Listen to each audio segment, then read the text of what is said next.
উচ্ছে ভাজা করেছে মা, চ্যাক চ্যাক করে গোল গোল করে। এটা কিসের তরকারি মা? এটা কুমড়ো দিয়ে আলু দিয়ে বড়ি দিয়ে আর ওপর দিয়ে বাদাম, না বাদাম দিয়েছে।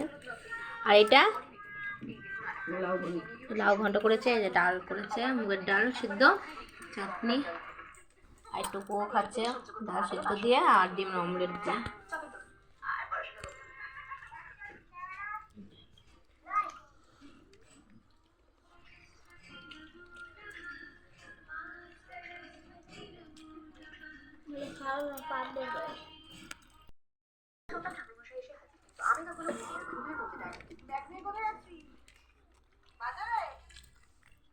মুড়ি দিচ্ছে।